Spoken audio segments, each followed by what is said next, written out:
Dia mbola faly miarabantsika rehetra indray mandray eo tokantranonay amin'izao fandaharana izao. Ny pasteur Mahery Razafindralambo hatrany mbola mitondra ny fahasoavana ho anao androany. Androany tsika dia hianatra indray ny amin'ny atao hoe fanjakana rivotaona. Somary lavalava izy ity ka hozaraintsika anankiroa dia androany sy amin'ny heriny. Mino aho fa mahaliana anao zany satria zava-dehibe sy mahafinaritra ny fahalalana azy. Ny fanjakana rivotaona dia fanjakan'Andriamanitra fizika eto amin'ity tany ity izay apetraka Jesosy Kristy amin'ny fiaviany rehefa tonga ho Aramageddona izy. Anjaka rivotaona eto Jesosy Kristy miaraka amin'ny olom-boafidiny izay efa niresahantsika foana hatramin'izay hoe ny olona nateraky ny rano sy ny fanahy zany ka nanaiky nandray ny filazantsara miaraka amin'ny refiny rehetra. Atombotsika ary amin'ny adiny Aramageddona aloha ny fitantarana ny zavatra hitranga satria eo amin'ny farany io adiny Aramageddona io no atsangany zany fanjakan'Andriamanitra zany. Ao amin'ny Apokalipsy toko 4:12 andininy 12 ka hatramin'ny 4:12 zany manao hoe ary ny 4 napidina ny tao andoviany tamin'ny Eofrata hony lehibe dia ritra ny ranony anamboarana ny lalan'ireny mpanjaka avy amin'ny fipisahan'ny masoandro. Ary nahita fa indreo fanahy maloto telo tahaka ny sahona avy amin'ny vavan'ilay dragona sy tamin'ny vavan'ilay bibidia ary tamin'ny vavan'ilay mpamina ny sandoka. Fa fanahy demonia ireo ka manao famantarana sady makany ny mpanjaka amin'izao tontolo izao mba hanangona azy ho amin'ny adin'ilay andro lehibe an'Andriamanitra tsy toa. Indro avy toy ny mpangalatra sambatra izay miambina ka miaro ny fitafiany fa ny rao mandeha mitanjaka izy ka ho hita ny famenarany. Ary nangoniny ho any amin'ny tany atao amin'ny teny hebreo hoe Aramageddona ireny. Lovia faheniny io izay araraky ny anjely ety ambonin'ny tany. Eto ty lovia faheniny ity izay alohan'ny lovia fahafito alohan'ny hatongavan'i Jesosy Kristy dia milaza fa ritra ny on'ny Eofrata. Ny on'ny Eofrata dia ao Moyen-Orient manomboka ao Turquie, Syrie, Irak, Bagdad iny dia miafarany amin'ny Golfe Persika. Ho ritra zany io on'ny Eofrata io ao anatin'ny adin'ny Aramageddona izay ady fanaovan'ny miaramila n'izao tontolo izao sy ny Israely. Efa hitantsika tany amin'ny lesona tany aloha koa fa efa mikonokonona mitambatra ny firenena maro hiady amin'ny Israely amin'izao fotoana izao. Ao ny Turka sy ny Iranianina miaraka amin'ny ao ny Rosianina sy ny Sinoa, Libianina sy ny Etopianina ny avy aty Afrika ho isika. Efa mikonokonona hoy ahy ireo hanomboka ny hoady io. Ireo firenena voalaza ireo zao raha manara-baovao sika ary ny firenena mikambana aza dia efa tena vonona mihitsy amin'izao fotoana izao miomana ny miandany amin'ireo firenena ireo. Ka ho ritra ny on'ny Eofrata ho ny Baiboly ny vakitsika teo, anamboarana ny lalan'ireny mpanjaka avy amin'ny fipisahan'ny masoandro ireny. Milaza ny miaramila n'izao tontolo izao hanafika ny Israely io teny io izay andeha amin'iny on'ny Eofrata iny. Ary ilay trinité an'ny devoly no hibaiko azy andeha amin'izany hanafika ny Israely.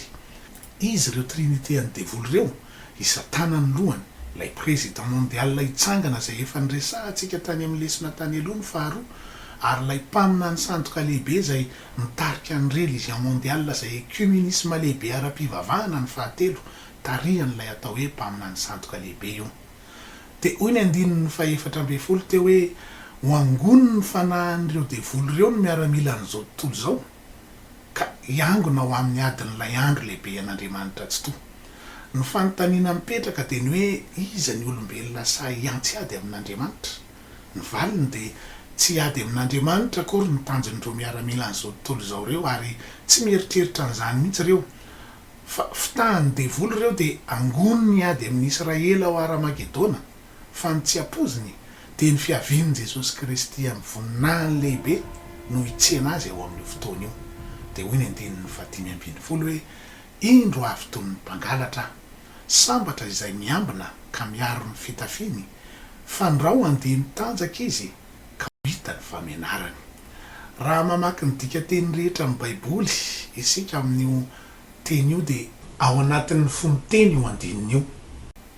Ny tiana lazaina dia tena zava-dehibe io satria afatra farany na fampitandremana farany ho antsika izay nampiomanina sy mahalala ny hevitra io teny io. Io toko sy andininy io no ataonay hoe fampitandremana amin'ny minitra farany alohan'ny fahatongavan'i Jesosy Kristy. marina fa ny baiboly de milaza hoe ny andro sy ny ora de tsy misy mahalala na ny anjelin'ny lanitra ary na ny zanaka aza ao amin'ny Mateo 7:9-telopolo. Saingy milaza kosa ny apôstôly Paoly eo amin'ny Tesalonianina voalohany 5:1 ka hatramin'ny 9 fa ho an'ny olona ao amin'ny maizina de tena ho avy toy ny mpangalatra tokoa ny tompo, fa ho an'ny rahalahy zay miomana de tsy ahon'ny aizina izy, satria ananareo père akaiky kokoa izy, mampahafantatra akaiky kokoa an'izany fotoana hiaviany zany zay omeny ny fanahy masina azy, mba tena iomanany bebe kokoa sy anasan'ny akanjo-panahiny mba tsy hitanjaka ara-panahy izy hoy ny baiboly teo. Hoy ilay teny hoe fa ny amin'ny andro sy ny fotoana ry rahalahy de tsy misy tokony hosoratako aminareo, satria ianareo mahalala marimarina fa ho avy toy ny mpangalatra amin'ny alina ny andron'ny tompo. Fa ianareo ry rahalahy tsy ao amin'ny maizina mba hahatratra anareo toy ny mpangalatra izany andro zany, fa ianareo rehetra de zanaky ny mazava, zanaky ny andro, tsy an'ny alina na an'ny maizina isika. Ny tian'io teny io lazaina de tena ho tapoka toy ny mpangalatra ny fiavian'ny tompo an'izao tontolo zao zay tsy niomana, zao tontolo zao anatin'ny aizina hoy ny baiboly teo. Fa ho antsika izay nampiomanina foana kosa, izay niambina de mahalala amin'ny fotoana akaiky indrindra n'izany fotoana hiavian'ny tompo zany, na de tsy mahalala ilay tena andro sy ora tongavany aza, satria sika mahalala ny tenin'Andriamanitra. Hoy ny apôstôly Paoly teo hoe tsy hahatratra anareo toy ny mpangalatra zany andro zany, satria ianareo ao amin'ny mazava. Izany indrindra no anton'izao fandaharana zao ry havana. Androany ianao zao de ampahafantarin'ny baiboly sahady fa rehefa ritra ny on'ny Eofrata ka mandeha manaraka n'iny ony iny ny miaramila an'izao tontolo zao, ny miaramila hanafika ny Israely, rehefa tonga zay fotoana zay de manao foniteny ny tenin'Andriamanitra mampitandrina fa efa ho avy toy ny mpangalatra ny tompo ka mila tena manadio tena, manasa ny akanjo-panahy am'izay ny tsirairay zay hiakatra. Zany no hevitr'ireo tenireo. Na izany aza tsy milaza akory zany hoe any sika vo hiomana, satria tsy misy tompony ampito sika ry havana, tsy misy manome antoka tsika mihitsy hoe mbola ho velony tsika raha pitso, fa mila miomana teny zao sika satria tsy moramora zany atao hoe fiomanana zany. Ny baiboly teo de milaza fa tahaka ny fahararin'ny vehivavy raha miteraka zany andro zany. Ny vehivavy raha hiteraka de tsy maintsy miomana de ny mialoha, tsy maintsy misafo, mijery ny toe-pahasalamany mialoha, mandanjalanja ny sakafony sy ny sisa sy ny sisa. Noary ny baiboly tam'izany ty fiavian'i Jesosy Kristy ty. Mila miomana teny zao tsika satria atongotra ny andro ary tsy mahalala ny ampitso isika. Manentana foana zahay mba anatona anay ianao raha liana amin'izany DVD misy ny fampianarana rehetra sy ny fiambenana tokony atao zany amin'ny zavatra rehetra tokony ho fantatra manodidina ny fiavian'i Jesosy Kristy sy ny fiambenana tena tokony atao sy ny tsy tokony atao intsony. Azonao anontaniananay ny momba an'izany amin'ny laharana finday any amin'ny farany fandaharana. Ka miresaky tsika eto ny adin'ny Armagedona. Misy saha lehibe atao hoe sahan'ny Megidon na sahan'ny Cédron ao avaratry Israely lao, 500 kilometatra miala avy eo amin'ny port Jerosalema izy io, 12 kilometatra eo sakany ary 420 kilometatra kosa ny lavan'izany sahan'ny Megidon zany, zany hoe 420 kilometatra toradroa zany no habeany. Manomboka ty avaratry Israely ny ady, zay ifanaovan'ny miaramilan'ny international sy Israely, andalo ny sahan'ny Jordanie iny, azo antoka fa ao anatin'izany miaramilan'ny OTAN sy ny miaramilan'ny ONU rehetra hitambatra ao daholo hiady amin'ny Israely. Mba azonao an-tsaina ve ry havana zany hoe miaramilan'izao tontolo zao hiady amin'ny Israely, io firenena kely io. Mazava ho azy fa ho resy tanteraka ny Israely noho izany. Ny aneriny mety elaela ny ady de noho ny Amerikanina zay miaro azy foana araky ny Apokalipsy 12:4 manao hoe ary lay vehivavy nomena ny elatra roan'ny voromahery lehibe andinany ho any enefitra ho any amin'ny fitoerany izay hitaizana azy fetrandro ray sy fetrandro roa ary atsasaky ny fetrandro mba tsy ho hitan'ilay mena rana izy. Milaza ny Amerikanina miaro foana ny Israely io mandritra ny fotoanany fahoriana lehibe satria ny hoe fetrandro ray sy fetrandro roa ary atsasaky ny fetrandro de efa hitantsika fa milaza ny fahoriana lehibe ary ny hoe elatra roan'ny voromahery de efa hitantsika tany amin'ny fandaharana tany aloha koa fa milaza ny firenena Amerikanina io. miresaka nio ady io koa ny ao amin'ny Zakaria 4:4 andinin'ny faharosi ny fahatelo manao hoe ary angonoko ny jentilisa rehetra amely an'i Jerosalema dia ho afaka ny tanàna ka horobaina ny trano ary ho saviana ny vehivavy ary ny atsasaky ny tanàna dia ho lasa kobabo fa ny vahoaka sisa tsy dia ho fongarina avokoa amin'ny tanàna dia hivoaka Jehova ka hiady amin'ireny jentilisa ireny tahaka ny fameliny amin'ny andro fiadiana. Ao amin'ny Apokalipsy teo nivakitsika fa ilay trinité ny devoly no manangona ny miaramila n'izao tontolo izao hiady amin'ny Israely. Eto indray ny tenin'Andriamanitra milaza fa Jehova no anangona azy hiady amin'ny Israely. Mifanohatra ve zany ny tenin'Andriamanitra mazava ho azy fa tsy nivaliny.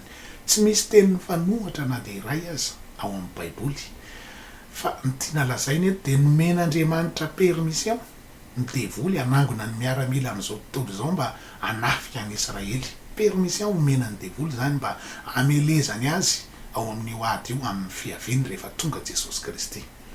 Ampiasain'Andriamanitra zany eto ny devoly mba hanatanteraka ny teniny satria tsy maintsy tanteraka foana ho isika ny tenin'Andriamanitra rehetra izay voasoratra ka ho afaka mampiasa izay ampiasaina izy na olona na devoly mba hanatanterahany an'izany teniny zany. Zany no antony mila aizantsika tsara ny tenin'Andriamanitra momba ny faminaniana sao dia ampiasain'ny devoly tsika amin'ny ratsy rehetra izay ho tanterahan'ny devoly kanefa dia hanatanteraka ny tenin'Andriamanitra zany. Mety hanao an'izany ny olona noho ny tsy fahalalana dia ho reso itsika ny Israely ka ho very hevitra tanteraka ny miaramila sy ny vahoaka ny Israely sisa velona. Mety hevitra ny sasany amin'ny Israely amin'izany hoe eto angamba no tanteraka ilay tenin'ny président iranianina foana hoe ho rahenay dans la carte mihitsy ny Israely dia foananay tsy ao anaty carte intsony.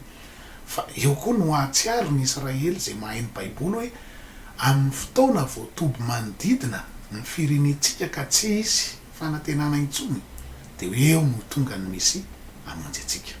Ny sasany mety hiandrandra hijery ny tendrombohitra Oliva izay lazain'ny Baiboly fa hiaviany dia hiteny hoe raha tena ho avy tokoa ianao ry Mesia dia tokony ho izao ny fotoana. Fa tena izany tokony ho hitranga. Eo Jesosy Kristy no tonga amin'ny voninahiny lehibe arak'ilay teny teo hoe dia hivoaka Jehova ka hiady amin'ireny jentilisa ireny tahaka ny fameliny amin'ny andro fiadiana. Hitanao fa Jesosy Kristy no avy eto kanefa dia Jehova no lazain'ny Baiboly azy eto satria efa nianarantsika tany aloha foana fa iray ihany Andriamanitra ary Jesosy Kristy ihany ny Jehova. Afaka mieritreritsika hoe miaramila ny Jiosy amin'io hitsina ny Mesiany fa ny miaramila n'izao tontolo izao kosa ho gaga amin'ny zava-nitranga. Azo antoka fa hijanona ny fampitifirana fa Jesosy Kristy no hanao ny androny avy eo. Miaraka amintsika izay olom-boafidina izy manaraka azy avatoriana hiady amin'ireo miaramila n'izao tontolo izao ireo. Isika tsy hiady fa spectateur fotsiny fa izy kosa no hiady amin'ireo. Ndao vakitsika ny lovia fahafito milaza azy ao amin'ny Apokalipsy 4:9 andinin'ny 7:20 ka hatramin'ny 1:20 manao hoe ary ny fahafito dia napidina ny tao an-doviany tamin'ny rivotra dia nisy feo mahery nivoaka avy tao amin'ny tempoly teo amin'ny seza fiandrianana nanao hoe vita dia nisy elatra sy feo sokotrokorana ary nisy horohorontany mafy izay tsy mbola nisy toy izany hatr'izay nisy ny olona tete ambonin'ny tany. Eny tsy mbola nisy horohorontany mafy sy lehibe toy izany. Ary ny tanàna lehibe dia vaky telo toko ary rava ny tanàna ny firenena maro ary Babilôna lehibe dia notsarovana teo anatrehan'Andriamanitra mba homena azy ny kapoaka ny divain'ny firehetany fahatezerany ary ny nosy rehetra nandositra ary ny tendrombohitra tsy hita intsony ary nisy avandra vavety ny latsaka avy tany an-danitra ho an'ny olona tokony ho lanja talenta iray avy ary ny teny ratsy an'Andriamanitra ny olona no niloza avy amin'ny avandra fa lehibe loatra izany loza izany. Nisy teny mivoaka avy amin'ny seza fiandrianan'Andriamanitra manao hoe vita. Midika io fa vita treo ny fanjakan'olombelona fa ametraka ny seza fiandrianany kosa Jesosy Kristy. Iofotrofotra be ny tany sy ny lanitra ary hisy horohorontany be tsy mbola nisy toy izany ho ny Baiboly hatr'izay nisy ny olona tety ambonin'ny tany. Ho rava ny tanàna rehetra ho ny teny teo ary nosy rehetra andositra ka ny tendrombohitra tsy ho hita intsony. Ho difotra ny ambanin'ny ranomasina daholo zany ny nosy rehetra. Asa izay azo amin'ny Madagasikara n'izany satria Madagasikara nosy tsy fantatro. Tsy fantatro izay iseho amin'izany fotoana izany fa ny zavatra fantatro de tsy anatrika an'izany satria iambina iomana ka anao zay karakomelo hitsena azy eny amin'ny raha ho an'ny lanitra ka anaraka azy avatoriana. Zava-doza ny fanatrika amin'ny tompo an'izany fotoana izany ry havana satria ny baiboly de milaza fa ho avy amin'ny fahatezerany lehibe izy izay niomana sy nandray niorona tamin'ny filazantsara de efa lasa nelo novonjena tao anatin'ny raim-pimaso hitsena azy eny amin'ny abakabaka fa izay tavela tsy tafakatra kosa tena ampatahotra ny fanatrika amin'ny tompo amin'izany satria hoy ny baiboly ao amin'ny apokalipsy 4:5 manao hoe ary ny mpanjaka ny tany sy ny lehibe sy ny mpifeharivo sy ny mpanan-karena sy ny lehilahy mahery ambanin'ny andevy rehetra sy ny tsy andevy rehetra de nihery tao amin'ny lavaka sy tao amin'ny vatolampy eny tendrombohitra ary izy tamin'ny tendrombohitra sy ny vatolampy mianjera aminay ka feno zahay amin'ny tavan'ilay mipetraka eo ambonin'ny seza fiandrianana sy amin'ny fahatezerany zanak'ondry fa tonga ny andro lehibean'ny fahatezeranyireo ka iza ny mahajanona no hoe mpanjaka ny tany sy ny lehibe sy ny feharivo sy ny mpanan-karena sy ny lehilahy mahery de milaza n'ireo karazan'olona ambony mpitondra firenena mpanan-karena hoy ny baiboly teo milaza ireo sarangan'olona ambony rehetra ny tsy nioman'ireo de hoy ny toy any teny ambanin'ny andevy rehetra sy ny tsy andevy rehetra io ndray de milaza ny sarangan'olona rehetra na piasa na iza te hiteny ny baiboly eto hoe hatrany amin'ny saranga ambony indrindra ka hatrany amin'izay everitsika ho saranga ambany indrindra na izy na iza ka tsy niomana sy tsy niambina de hitenyreo amin'ny vatolampy sy ny tendrombohitra hoe mienjera ka afeno zahay amin'ny tavan'ilay mipetraka eo ambonin'ny seza fiandrianana sy amin'ny fahatezerany zanak'ondry. Tsy fantatro hoe manao ahoana loatra ny fisehoan'ny fahatezeran'Andriamanitra iseho eny ambony eny amin'izany ka tonga n'ireo olon'ireo tavela reo zay isafidy no fatin'ny fianjeran'ny vatolampy aminy fa io no milaza fa ho zava-doza mahatahotra lehibe zay tsy zakan'ny olona ny fanatrehan'ny fahatezeran'Andriamanitra lehibe amin'izany. Tsy hoe te hampitahotra anao akory milaza an'izany zavatra izany ary tsy hoe faly milaza an'izany zavatra izany ry havana fa milaza aminao fa zava-mitranga tsy maintsy ho tanteraka izany ary fampiomanana no ataonay teto. Ny afiny zany hatramin'izay fa lazaina aminao izy ankehitriny satria tsy maintsy tanteraka izany. Zay akatra hitsenan'ny tompo amin'izany de efa nangoniny fa ireo zay tsy tafakatra izay lazain'ny baiboly hoe voaloboky ny tany de angoniny anjely ka ho azerany ao amin'ny sahan'ny Megidon zay niresahantsika teo ho afafy ao amin'ny sahan'ny Megidon lay mirefy 420 kilometatra toradro reo rehetra reo de ho fiazan'i Jesosy Kristy ao ka ho feno raha mandifitra hatrany amin'ny refiny lambridy soavaly zany any amin'ny 2 metatra sy 70 any ho any ny ahavon'izany lambridy soavaly zany. Olona hiteny ao amin'ny apokalipsy 4:7-7 ka hatramin'ny 20 hoe ary narosin'ilay anjely tamin'ny tany ny fijinjana de nangoniny voaloboky ny tany. Voaloboky ny tany io reo le olona tsy nandray ny filazantsara rehetra efa hitantsika tany aloha ka nazerany tao amin'ny famiazana lehibe de ny fahatezeran'Andriamanitra ary voahitsaka teny ivelan'ny tanàna ny famiazana ary avy teo amin'ny famiazana de nisy raha nandifitra hatrany amin'ny lambridy soavaly ka lasa hatrany amin'ny 900 sy dady io. Ohatrany hoe lindrabe zany zavatra tantaraiko zany fa izany mihitsy ny voasoratra ry havana ka tsy maintsy zany tokoa no hitranga. Mety hiteny ianao hoe zany ve le Andriamanitra fitiavana? Mila mahalala an'Andriamanitra tsara tsika amin'ny ankolafiny anankiroa satria Andriamanitra fitiavana izy amin'ny fotoana io araka ny Jaona 1:4-9 ho an'izay mandray azy fa afy mandevina kosa izy araka ny Hebreo 12:7 ho an'izay tsy nandray ny filazantsarany sy tsy mety manaiky azy ho mpamorona ny zao tontolo zao ty.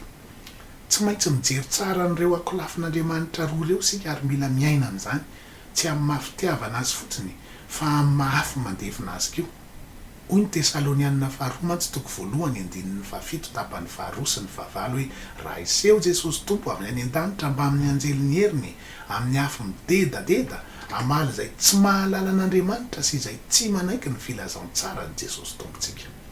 Ka mila mahafantatra tsara n'ireo akolafin'Andriamanitra roa reo sika ny fitiavana izy fa afy mandevina koa izy raha ny mahafitiavana azy fotsiny no iainanao sy arahanao aminy de ho tsarainy mahafy mandevina azy ianao satria Andriamanitra dia masina sy marina izy, tsy misy tsy fahamarinana ary tsy misy tsy fahamasinana ao aminy. Dia tsy maintsy miaina masina sy marina koa isika hatrany amin'ny farany fahamarinana madinika indrindra raha te hiaraka aminy mandrakizay. Satria voasoratra hoe masina ianareo satria masina hoy ny Petera voalohany toko voalohany 9:20. Tsy mba hiditra ho Jerosalema vaovao mihitsy izay tsy masina hoy ny Apokalipsy toko 1:20 andininy 7:20. Noho izany dia tsy maintsy mahalala tsara an'ireo natiran'Andriamanitra anankiroa ireo tsika ry havana mba handehanantsika amin'ny fahamasinany sy ny fahamarinana madinika indrindra hoy tsika teo hidirantsika ny lanitra mandrakizay satria masina loatra izany toeran'izany. Inona ary no ataoko sy ataonao mba ho masina sy marina isika? Hoe aloha ny Korintianina voalohany toko 4:1-20 hoe efa no hamasinina ianareo, efa no hamarinina ianareo tamin'ny anaran'i Jesosy Kristy Tompo sy tamin'ny fanahin'Andriamanitsika. No hoe no hamarinina tamin'ny anaran'i Jesosy Kristy dia no hamarinina tamin'ny batisa tamin'ny anaran'i Jesosy Kristy tamin'ny ranobe satria ny batisa tamin'ny anaran'i Jesosy Kristy no namela ny helontsika rehetra. Tsy afaka ho hamarinina isika raha tsy voavela heloka. Hoy ny asan'ny apôstôly toko 2:7-30 hoe aoka samy atao batisa amin'ny anaran'i Jesosy Kristy ianareo rehetra mba hahazo famelana ny helokareo. Ary ny hoe no hamasinina tamin'ny fanahin'Andriamanitra dia no hamasinina tamin'ny batisa ny fanahy masina, izay nolazain'io asan'ny apôstôly toko 2:7-30 io ihany hoe ary anareo andray ny fanomezana dia ny fanahy masina. Fibebahana mazava ho azy no melo lalana n'izany rehetra izany. Rehefa nilatsaka ny fanahy masina tamin'ny andro Pentekosta dia io teny io ihany, io toriteny io no nataon'ny Petera tamin'ny fiangonana voalohany, tamin'ny olona voalohany nanontany hoe inona no ataonay amin'ny famonjena. Dia olona itoriteny ao amin'ny asan'ny apôstôly toko 2:7-30 teo hoe mibeba ary aoka samy atao batisa amin'ny anaran'i Jesosy Kristy ianareo rehetra mba hahazo famelana ny helokareo ary anareo andray ny fanomezana dia ny fanahy masina. Io no atao hoe filazantsara, izay teny fikasana famonjenantsika rehetra na izy na iza ka antsoin'Andriamanitra anatona azy any amin'ny mandrakizay ka hatrety. Ho afaka hitsena azy eny amin'ny raha ho any lanitra koa. Hoy ny 7:30 hoe fa ny teny fikasana, io ilay teny fikasana teo, dia ho anareo sy ny zanakareo ary ho an'izay rehetra lavitra na iza tsony Jehovah Andriamanitsika hanatona azy. Na iza zany tsika ry havana te hanatona an'Andriamanitra dia io ny teny fikasana ho antsika. Mibebaka atao batisa amin'ny anaran'i Jesosy Kristy ho famelan-keloka ary mandray ny fanomezana dia ny fanahy masina. Fandraisana ny fanahy masina dia efa hitantsika sy no hazavaintsika lava be foana tany aloha fa miaraka amin'ny porofo miteny amin'ny fiteny tsy fantatra foana io. Mila manana famonjena feno sy ampy sika ry havana mba tsy hipetraka amin'ny toerana manalasala tsy azo antoka ny fanahintsika rehefa tonga Jesosy Kristy. Ho avy amin'ny fahatezerana lehibe izy ary toerana roa ihany no misy asa ianao amin'izany fotoan'izany, na anaraka azy avy ato aoriana miaraka amin'ny voninahiny lehibe sy ny anjeliny heriny, na anatrika ny fahatezerany mahatahotra lehibe izay zava-doza tsy ho tantitsika izany araka ny efa hitantsika teo. Ny hoe manaiky ny filazantsara ny tompontsika dia manaiky ny dikan'ny filazantsara. Iray ihany ny famaritana ny filazantsara ao amin'ny Baiboly dia izay voalaza ao amin'ny Korintianina voalohany toko 5:1-4 manao hoe ary ampahafantariko anareo rahalahy ny filazantsara izay nitoriako taminareo sy niraisinareo sady orenanareo izay amonjenanareo koa raha tananareo tsara araka ny teny nitoriako taminareo raha tsy nino foana ianareo. Fa natolotro anareo isan'ny zavatra voalohany indrindra ilay noraisiko dia izao. Ny dikan'izany dia ny apôstôly Paoly koa izany nandray an'io ary niorina taminy. Inona ilay filazantsara? Kristy maty no ny fahotantsika araka ny soratra masina dia nalevina ary natsangana tamin'ny andro fahatelo araka ny soratra masina. Izay no atao hoe filazantsara. Betsaka ny olona miteny an'izany hoe filazantsara izany fa tsy tena mahalala tsara ny tena dikany. Ny asan'ny apôstôly toko 2:7-30 teo no manatanteraka an'io eo amintsika. Maty Kristy no ny fahotantsika, isika kosa maty amin'ny fahotantsika. Mibebaka manaiky an'izany nalevina izy 3 andro tao am-pasana dia isika kosa mandevina ny otantsika mibatisa amin'ny ranobe amin'ny anaran'i Jesosy Kristy mba ho famelana ny herintsika. Tsy fombafomba ampiangonana ny batisan'ny ranobe fa famonjinanao io. Ao no hamafan'i Jesosy Kristy ny otanao rehetra ho famelan-keloka amin'ny rany izay nalatsany tao a-Kalvaria. Ary natsangana izy tamin'ny maty tamin'ny andro fahatelo, isika kosa mandray ny fanahy masina atsangana ho zanak'Andriamanitra. Izany no atao hoe filazantsara famonjenantsika, ary izany ny fanekena azy. Rehefa tonga zany Jesosy Kristy ny mirao any lanitra, tsy hanara-piangonana ny jereny fa arak'ilay teny teo dia izay nandray an'izany filazantsara zany, izay nanaiky an'izany filazantsara zany. Tsy hitsahatra mihitsy izay hitory an'izany filazantsara zany mandra-pahatonga ny tompo eny amin'ny rao any lanitra ahatanteraka an'ilay teny ao amin'ny Mateo 4:20 hoe hotoriana amin'izao tontolo izao ity filazantsara ny fanjakana ity ho vavolombelona amin'ny firenena rehetra dia vao tonga ny farany. Tsy nijanona nitory an'izany zay satria maro no diso fanantenana amin'izany andro zany. Hoy Jesosy Kristy ao amin'ny Mateo 7:1 hoe tsy izay rehetra manao amiko hoe tompoko no hiditra amin'ny fanjakan'ny lanitra, fa izay manao ny sitrapon'ny raiko izay any an-danitra. Maro no manao amiko amin'izany andro zany hoe tompoko, tsy efa naminany tamin'ny anaranao va zahay, ary tsy efa namoaka demonia tamin'ny anaranao va zahay, ary tsy efa nanao asa lehibe maro tamin'ny anaranao va izahay, ary dia ambarako amin'ny marimarina hoe tsy mba fantatro akory ianareo hatr'izay miala amiko ianareo mpanao meloka. Amin'ny fiavian'i Jesosy Kristy io, tsy ny fandroahana demonia sy ny fanaovana fahagagana akory no hidirana ny lanitra ry havana malala, fa ny fandraisana ny filazantsara famonjenantsika izay nolazaintsika teo.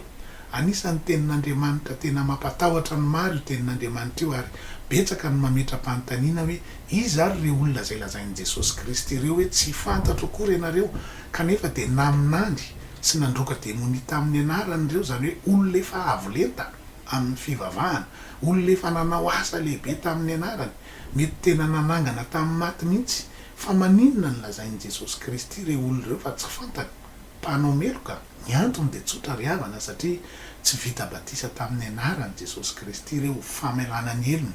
Hoy ny asan'ny apôstôly 2:7-30 teo hoe aoka samy atao batisa amin'ny anaran'i Jesosy Kristy ianareo rehetra mba azo famelana ny helokareo. Zany no ilazako aminao ry havana fa zava-dehibe ty batisan'ny ranobe ty. Samy zava-dehibe daholo ireo dingana telo reo, fa tsy misy azontsika janona na iray azy. Ny faharoa dia tsy fantatro akory ianareo hatr'izay ho Jesosy Kristy, satria nahoana? Satria ny Romanina 5:7 dia milaza fa raha misy kosa tsy manana ny fanahin'i Kristy, tsy azy izy. Tsy fantatra ny tompo ireo satria tsy feno ny fanahy masina izy, lany solika. Mety ho isan'ireo virjina dala ho ny baiboly na tsy tena feno ny fanahy masina. Fandraisana ny fanahy masina dia efa hitantsika sy no hazavaintsika lava be foana tany aloha, fa miaraka amin'ny porofo miteny amin'ny fiteny tsy fantatra foana io. Fiavian'i Jesosy Kristy ny toy ny mpangalatra, fa Jesosy Kristy tsy mpangalatra ka hakany tsy azy. Raha misy olona tsy manana ny fanahin'i Kristy dia tsy azy izy ho ny baiboly. Ny Timoty 2:7 dia milaza hoe kanefa ny fanorenana mafy nataon'Andriamanitra dia manana izao tompo-kase izao, ny tompo mahalala ny azy. Ny tompo-kase resahany eto dia ny fanahy masina. Aza apetraka amin'ny toerana manala sala tsy azo antoka ny fanahinao ry havana, fa atombotra ny andro. Tsy maintsy ho avy Jesosy Kristy na tiatsika na tsy tiatsika, ary na iza mino na iza tsy ino. Ny tenin'Andriamanitra tsy maintsy tanteraka foana ho isika. Tsy misy afa-tsy ny filazantsara ihany no ahafahantsika miditra ny fanjakana rivo-taona izay ny fanahy masina ao anatintsika, no fanjakan'Andriamanitra ara-panahy izay teteza mita ahafahantsika miampita makany amin'izany fanjakan'Andriamanitra fizika arivo-taona eto zany. Tsy ho ela intsony zany ry havana, fa raha nylesontsika rehetra hatr'izay dia tena efa tonga eo amin'ny ora farantsika izao. Ndao tsika tena hiomana, ndao tsika hianatra, ndao sika hiambina, ndao sika ndray ny tena filazantsara feno sy marina, fa hoy ny Korintianina 2:4-7 hoe raha miafina ny filazantsara anay dia miafina ho an'izay ho very izany. amin'ny herintsika dia mbola hitoy hianatra nyity fanjakana rivotoany ty ihany zany zay iarahan' Jesosy Kristy manjaka amin'ny olom-boafidiny fanantenana tena mahafinaritra zany ry havana ary tsy ho ela intsony zany fa efa akaiky ny fanjakan'olombelona hoy ah dia efa taona na 5 taona ny mandat présidentiel fa ny an'i Jesosy Kristy arivo taona eto tany aloha ary dia mandrakizay avy eo. Tsy haiko ianao fa za sy ny ankohonako dia tena resy lahatra fa tena mihazakazaka makany amin'izany fanjakan'Andriamanitra zany zay mba ho isan'izany miara-manjaka amin'izany samy ho tahian' Jesosy Kristy tsika rehetra ary amin'ny heriny iray aza vela isy anakana anao tsy anaraka ny fandaharana veloma tompoko amin'ny herin'ny iray.